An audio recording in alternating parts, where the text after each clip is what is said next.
ইনকিলাব জিন্দাবাদ।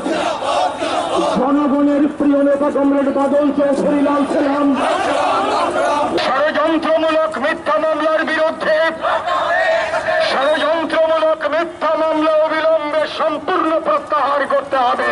রাজনৈতিক ষড়যন্ত্রমূলক মিথ্যা মামলা অবিলম্বে প্রত্যাহার করতে হবে। জননেতা বাদল চৌধুরী রাজনৈতিক প্রতিহিংসামূলক মিথ্যা মামলা অবিলম্বে প্রত্যাহার করতে হবে।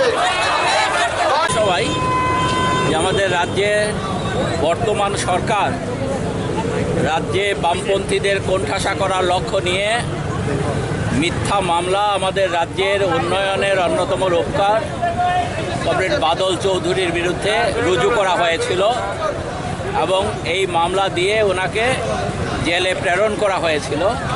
আজকে মহামান্য হাইকোর্ট তার সেখানে অর্ডার করেছেন, বেইল ইস্যু করেছেন এবং আমরা তার জন্যে মহামান্য হাইকোর্টের এই যে তাদের অভিমত, সেই অভিমতের ভিত্তিতে কমরেড বাদল চৌধুরী আজকে বেল পেয়েছেন। আমরা আজকে এই মিছিল থেকে দাবি করব রাজ্যের সরকার যাতে তার থেকে শিক্ষা নেয়। এখনও পর্যন্ত যারা চার্জশিট পেশ করতে পারেনি, কারণ চার্জশিট পেশ করার মতো তাদের হাতে কোনো বিষয় নেই, তার জন্যে মিথ্যা মামলা প্রত্যাহার করার জন্যে আমরা আজকে এখানে দাবি জানাচ্ছি।